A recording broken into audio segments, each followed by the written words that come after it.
भारत के प्रधानमंत्री नरेंद्र मोदी परीक्षा पे चर्चा के 9वें एडिशन को संबोधित करने वाले हैं। आज प्रधानमंत्री मोदी स्टूडेंट से बातचीत करने वाले हैं। पीपीसी 2026 कार्यक्रम का मुख्य उद्देश्य छात्रों को परीक्षा से संबंधित तनाव निपटने का समस्या जो है तनाव से कैसे निपटें, इस समस्या का निवारण कैसे हो, इस समस्या से निजात कैसे मिले। पिछले कुछ सालों से परीक्षा पे चर्चा कार्यक्रम का आयोजन बोर्ड परीक्षा शुरू होने से पहले किया जाता है। इस दौरान छात्र और अभिभावक समेत शिक्षकों से प्रधानमंत्री नरेंद्र मोदी बातचीत करते हैं। परीक्षा पे चर्चा कार्यक्रम के दौरान प्रधानमंत्री मोदी छात्रों को तनाव से दूर होने का गुरु मंत्र नहीं देंगे, बल्कि अन्य मुद्दों पर भी बात करेंगे और छात्रों को मोटिवेट करेंगे। विभिन्न प्लेटफॉर्म पर परीक्षा पे चर्चा का प्रसारण किया जाएगा। तो छात्रों से संवाद, प्रधानमंत्री नरेंद्र मोदी का पीपीसी का 9वां एडिशन। और जाहिर है इस दौरान सिर्फ इस बात से नहीं छात्रों से बात करेंगे, सिर्फ इस बात पर नहीं कि तनावग्रस्त कैसे रहा जाए, स्ट्रेस से दूर कैसे रहा जाए, बल्कि इसके साथ साथ मोटिवेट भी करेंगे ताकि बच्चे मोटिवेटेड फील करें और पढ़ाई में ज़्यादा मन लगाएं, अच्छा परफॉर्म करें। हालांकि परफॉर्मेंस प्रेशर नहीं होना चाहिए, स्पोर्टिंगली इसको लेना चाहिए। इस बात का जिक्र जो है संवाद के दौरान प्रधानमंत्री नरेंद्र मोदी करेंगे जब छात्रों से वो बातचीत करेंगे। तो 9वां एडिशन है और हर साल बातचीत करते हैं प्रधानमंत्री नरेंद्र मोदी छात्रों से।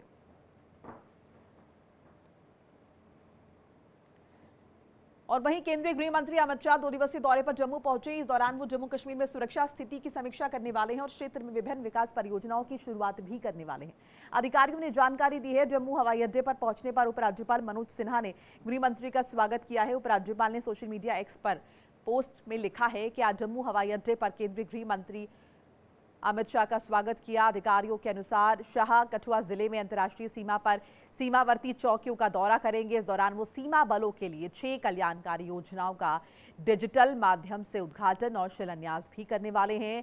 सीमावर्ती चौकियों के दौरे से लौटने के बाद गृह मंत्री जम्मू के लोक भवन में सुरक्षा समीक्षा बैठक की अध्यक्षता करने वाले हैं। इसके बाद वो आतंकवाद के शिकार परिवारों को अनुकंपा नियुक्ति पत्र भी वितरित करने वाले हैं। अधिकारियों ने बताया कि अमित शाह जम्मू में स्थित लोक भवन में जम्मू कश्मीर के विकास से संबंधित बैठक की अध्यक्षता करेंगे और इसके बाद वो राजधानी दिल्ली जो है वो लौट जाएंगे। तो काफी महत्वपूर्ण रहने वाला है गृह मंत्री अमित शाह का ये दौरा। और इसी पर बातचीत के लिए मेरे साथ मेरे सहयोगी विकास अब्रोल जुड़ रहे हैं। विकास, गृह मंत्री अमित शाह का जम्मू कश्मीर दौरा और इस दौरान उम्मीद कर रहे हैं कि कई सौगात जो है वो जम्मू कश्मीर वासियों को गृह मंत्री द्वारा दी जाएंगी। जी बिल्कुल, देखिए इस समय जो है ये दौरा कई मायनों में बड़ा महत्वपूर्ण। आप देखेंगे पिछले 2 दिन में 3 आतंकवादी जो है वो भी मारे गए। ऐसे में सुरक्षा रिव्यू को लेकर जो मीटिंग है पूरी, ये भी जम्मू और कश्मीर में अलग अलग बैठ के होने जा रही हैं। किस तरह से जो है आतंकवाद को रोका जाए, घुसपैठ को रोका जाए, उसके अलावा कई मायनों में राजनीतिक तरीके से भी बहुत महत्वपूर्ण। देखिए आज जम्मू में बजट सेशन पेश होने जा रहा है। ऐसे में आज के दिन गृह मंत्री अमित शाह का दौरा कहीं ना कहीं संदेश देता है कि ऐसा कयास भी लगाया जा रहा है कि जरूर जम्मू कश्मीर में कोई सौगात दी जा रही है, क्योंकि बजट सेशन और गृह मंत्री का एक साथ आना कई मायनों में बहुत चीजें क्लियर करता है। ऐसे में ये भी लग रहा है कि कई लोग ये भी कयास लगा रहे हैं कि हो सकता है स्टेट हुड की बात भी की जाए इसको लेकर, क्योंकि देखिए जिस तरह से बातें सामने आ रही है।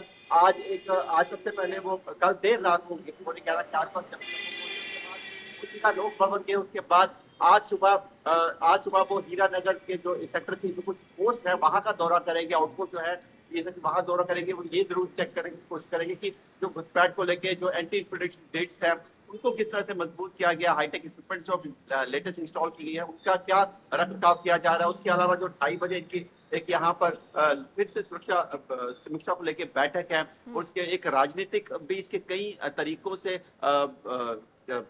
तरीकों से इसके मायने निकल रहे हैं। क्योंकि कल जिस तरह से जब उमर अब्दुल्ला जब संसद में बोल रहे थे, जब विधानसभा में बोल रहे थे, तो वो भी ये कहने की कोशिश कर रहे थे कि किसी जम्मू कश्मीर में आतंकवाद जो है उसके लिए लगातार बात की जा रही है, लेकिन हम इनके हाथ में जो यहाँ की लोकल सरकार है, यहाँ की राज्य सरकार है, उनके हाथ में कुछ नहीं, क्योंकि जो मंत्रालय है, जो भी यहाँ की पुलिस है, वो सारी की सारी अभी भी केंद्र के हाथ में। तो इसलिए वो यहाँ पर कुछ नहीं करते, जो भी करेगा केंद्र करेगा। तो कई मायनों में आज का दौरा बहुत महत्वपूर्ण है। उसके बाद वो श्रीनगर के लिए निकलेंगे और कल वो देर शाम और विकास कहीं ना कहीं अगर हम देखें कड़ा संदेश भी, एक महत्वपूर्ण संदेश भी, रिव्यू मीटिंग है इस महीने में पहले भी हो चुकी है, जनवरी के महीने में, और अब ग्राउंड जीरो पर गृह मंत्री अमित शाह पहुंचे हुए हैं, वहां जाकर खुद से वो तस्दीक कर रहे हैं हर चीज की।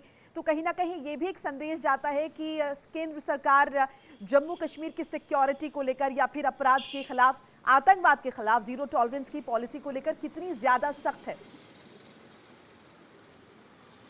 जी बिल्कुल, देखिए आतंकवाद को लेकर केंद्र सरकार का साफ साफ रुख रहा है कि इसको वो ना पनपने देंगे, ना इसको वो बढ़ने देंगे, वो उसको खत्म करके रहेंगे। और वो साफ साफ देखा जा रहा है, जिस तरह से आप देखिए ऑपरेशन सिंदूर के बाद लगातार जो है आतंकवादियों को मौत के घाट उतारने का काम लगातार जारी है। जम्मू संभाग, कश्मीर संभाग, दोनों तरफ यही हाल है।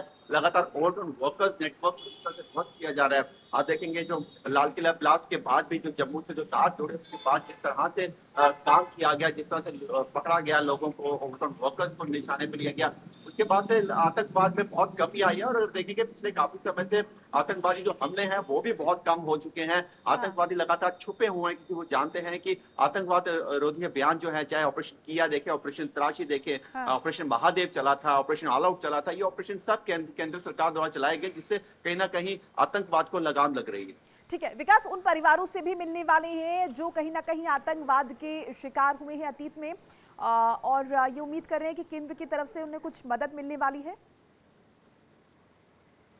जी बिल्कुल, आज जो परिवार इससे प्रभावित हो, उनको अनुकंपा नियुक्ति पत्र बांटे जाएंगे, उनको नौकरियां दी जा रही है। तो कहीं ना कहीं ये भी एक जो सरकार लगातार कह रही थी कि हम आतंकवाद का जिन्होंने झेला, हम उनके साथ खड़े, हम उनके हर तरह से मदद करने की कोशिश कर रही है। तो अपने उन बातों पर भी सरकार खरी उतरती दिख रही है। और लगातार पिछली बार भी देखा हमने, उन्होंने कई अनुकंपा नियुक्ति पत्र बांटे थे, और इस बार भी वो क्रम जारी है। तो कहीं ना कहीं लोग जो एक सरकार पे विश्वास बना के बैठे हैं, लोग जो सरकार से उम्मीदें कर रहे हैं, सरकार उसमें खरी उतर रही है। चलिए ठीक है विकास, आप मेरे साथ बने रहिए, आगे भी आपसे अपडेट मुझे लेना होगा। जम्मू कश्मीर का हम लगातार जिक्र कर रहे हैं, बात करें जम्मू कश्मीर की, जो कि विधानसभा का बजट सत्र भी 2 फरवरी से शुरू हो चुका है और वित्त विभाग का प्रभार संभाल रहे मुख्यमंत्री उमर अब्दुल्ला आज विधानसभा में बजट पेश करने वाले। बहुत महत्वपूर्ण दिन है ये, उनका मौजूदा कार्यकाल का दूसरा बजट होने वाला है। इससे पहले उन्होंने पिछले साल 7 मार्च को अपना पहला बजट पेश किया था। आज पेश होने जा रहे इस बजट से विकास, रोजगार, बुनियादी सुविधाओं को लेकर कई अहम घोषणाओं की उम्मीद हो रही है। केंद्रीय वित्त मंत्री निर्मला सीतारमण ने रविवार को केंद्रीय बजट 2026-27 में जम्मू कश्मीर केंद्र शासित प्रदेश के लिए तकरीबन 43,000 करोड़ के आवंटन का प्रस्ताव रखा।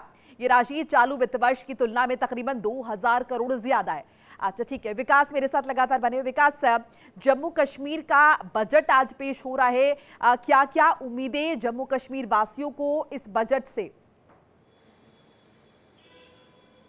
जी देखिए, सबसे पहले जो बहुत बड़ा मुद्दा है ये हम जम्मू कश्मीर में डेली वेजेस का मुद्दा बड़े सालों से अटका पड़ा है, जिसको लेकर लगातार सरकार को कटघरे में खड़ा किया जा रहा है। हालांकि पिछली बार सरकार ने जब उमर अब्दुल्ला ने बजट पेश किया, तब उन्होंने कहा था हमारे पास फंड की कमी है, इस कारण हम अभी ज्यादा परियोजनाएं कर नहीं पाएंगे। हम सरकार से बहुत उम्मीद है कि हमें केंद्र सरकार से कुछ पैसा मिले ताकि हम यहाँ की योजनाएं शुरू कर सकें जम्मू कश्मीर की। और उसके बाद 1 साल का कार्यकाल अब पूरा हो चुका है, तकरीबन उससे ज्यादा समय हो चुका है। तो ऐसे में अब जो है लोगों की उम्मीदें बढ़ चुकी हैं। लगातार डेली वेजेस है वो प्रदर्शन कर रहे हैं, जिनको नियमित करने की बात की जा रही है। अब देखना होगा उनके लिए इस बार बजट में उमर अब्दुल्ला है वो क्या लेके आते हैं, नेशनल कांग्रेस सरकार जो है वो क्या लेके आती है।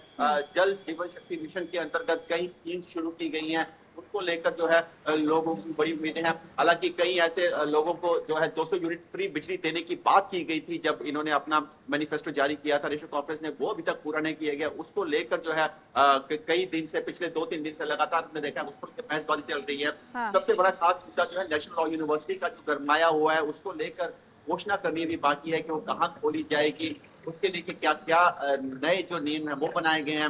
लगातार इन चीजों को लेकर देखा जाए तो जम्मू और कश्मीर संभाग में कई ऐसी चीजें हैं जहां पर जम्मू संभाग के लोग ये जरूर कहते हैं कि सरकार जो है वो बायस है, वो ज्यादा कश्मीर में परियोजनाएं शुरू करती है।